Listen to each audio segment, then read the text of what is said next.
In 1986, William Shatner appeared on SNL. Before I answer any more questions, there's something I wanted to say. Having received all your letters over the years, and I've spoken to many of you, and some of you have traveled, hundreds of miles to be here, I'd just like to say, get a life, will you, people?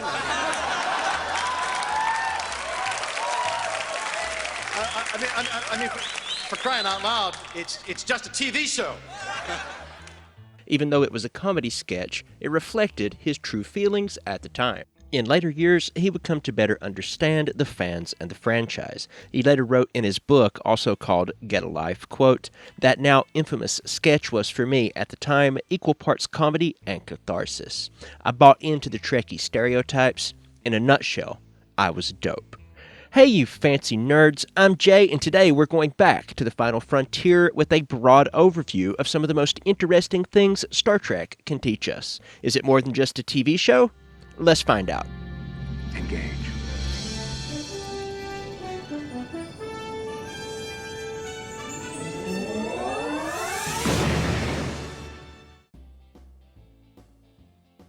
Let's begin with a not-so-simple question. Does Star Trek have an ideology? What I mean by that is, does it present thoughts, notions, and concepts that are meant to form the basis of economic and political theories? And if so, does it aim to spread or advocate for those theories? Well, I've stated before that Gene Roddenberry had an agenda. He stated as much.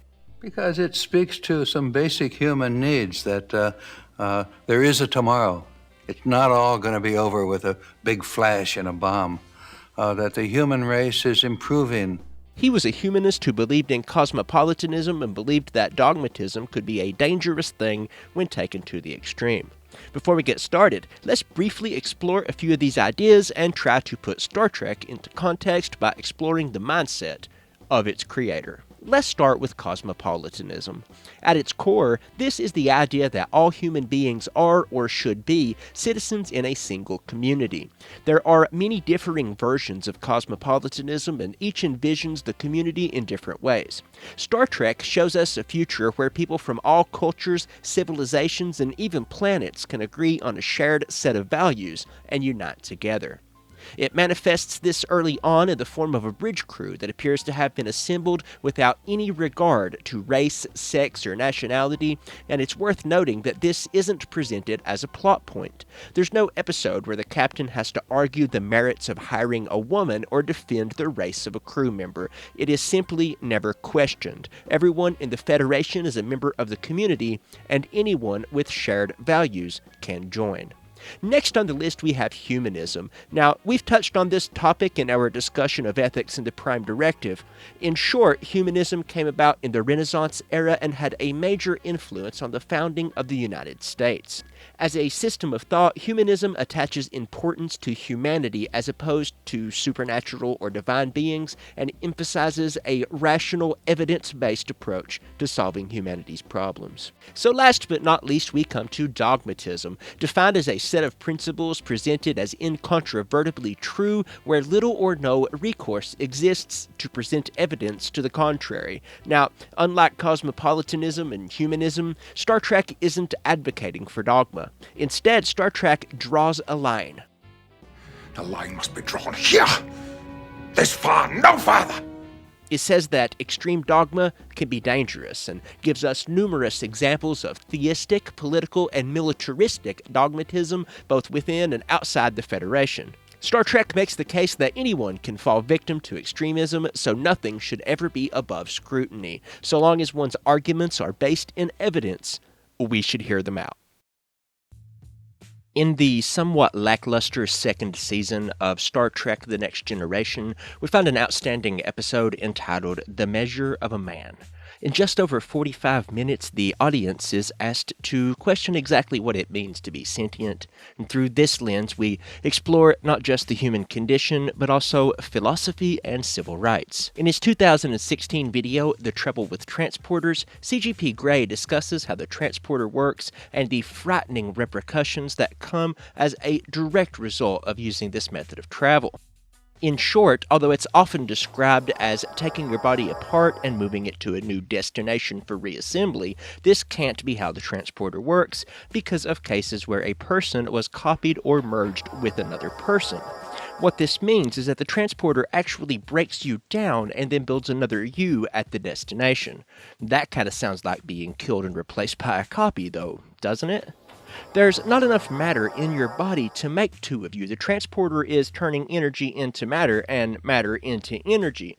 Is the you that arrived at the planet the same you that beamed down? So, the person who arrives on the planet is exactly like you, right down to the atoms and quarks, but nevertheless, there sits poor Riker arguing with the other Riker about which one's the real deal. And sadly, the real Riker seems long dead. He was disassembled by the transporter. His matter was turned into energy the first time he ever used it, long before this freak accident.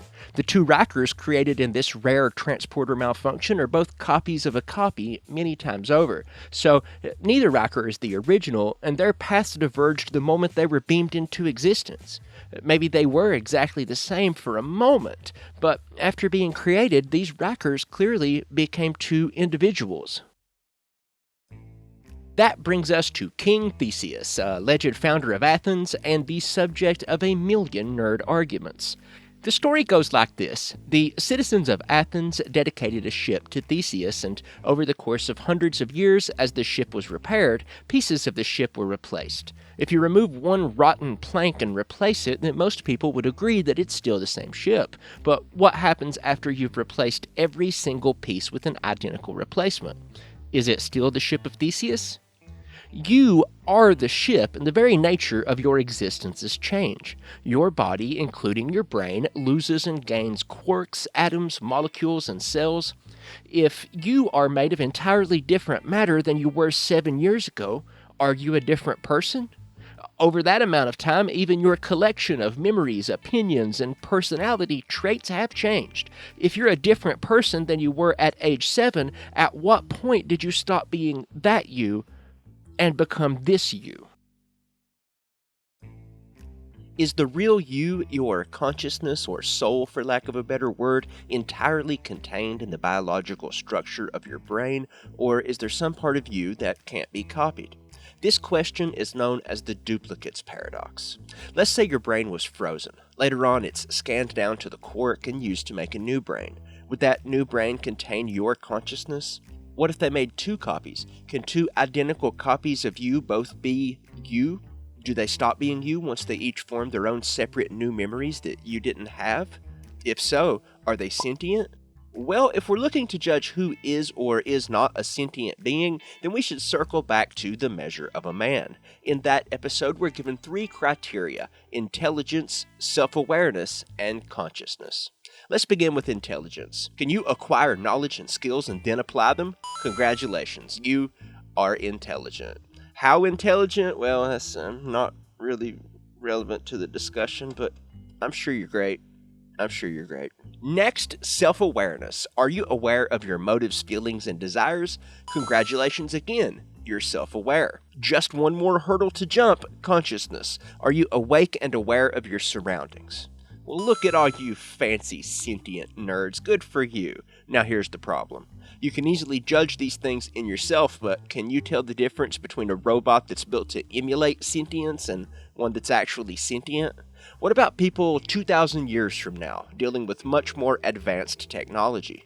To quote CGP Grey directly, "Did we not contain conscious brains ourselves, how would we know that other brains are conscious? Truth be told, you can really only know that you are conscious, and it seems polite to give other people the benefit of the doubt. But were a computer to claim that it was conscious, how would you know?" Back in 1965, Gordon Moore predicted from careful observation that computing would exponentially and dramatically increase in power with a corresponding dip in cost. This was called Moore's Law, and it predicted that the number of transistors in an integrated circuit doubles every 2 years, and while we've recently slowed to about 2.5 years according to Intel, this is still a breakneck pace when compared to other industries. Computer systems are now able to perform tasks that once required human intelligence. Software bots can emulate visual perception to sort images, recognize and transcribe speech, make decisions based on input, learn new behaviors, and more. This is artificial intelligence, or AI, and we briefly touched on it earlier in this video. What we have today is known as weak or narrow AI. This type of artificial intelligence already impacts your daily life. You use it every time you ask Alexa to make a fart noise, tell Cortana to shut up and uninstall itself, or ask Siri to ask Google to translate something into another language. Narrow AI is only concerned with doing one task and doing it well. It has no genuine intelligence, self-awareness, or consciousness. Any type of AI that you interact with today falls into this category. An artificial general intelligence would be an AI that can successfully perform any given intellectual task that one human being can perform. It is essentially a simulation of one human person. That's a human person. As Kyle Sullivan points out in Trexpertise's episode on artificial intelligence, Data was designed to be a simulation of one human, and as a result, his development seems to be capped at the general AI level. He's sometimes more advanced than human beings, but only when it comes to things like physical strength or computational power, and these are traits that we see in other sentient beings in the Star Trek multiverse. He also comes up short in areas like emotional development or, oddly enough, the ability to whistle. However, he makes progress on these fronts and grows over the course of the Trek timeline, showing us that he does have the capacity to fully emulate one human being. Unlike narrow AI, Data does indeed have genuine intelligence and seems to be perfectly self-aware. As a result, consciousness is the determining factor of Data's status as a sentient being. Again, we can really only know for sure that we're conscious, but Star Trek makes the case that Data deserves the same benefit of the doubt that we give to other human beings, and as a result, the same freedoms. Most of these things hold true for the Doctor as well, the hologrammatic lifeform featured in Star Trek Voyager. The Doctor, as a hologram, is closer to today's software-based AI than Data. Still, he is roughly equivalent to one human person. That's a human person. And seems just as intelligent, self-aware, and conscious as Data. The difference, however, is that the Doctor can rewrite his own code, while Data only seems to be able to add to his software in the form of subroutines. This gives the Doctor the theoretical ability to become what's called an artificial superintelligence, but that is a topic for next time. So Star Trek is indeed just a TV show. But that doesn't mean that it has nothing worthwhile to add to the ongoing discourse within our society.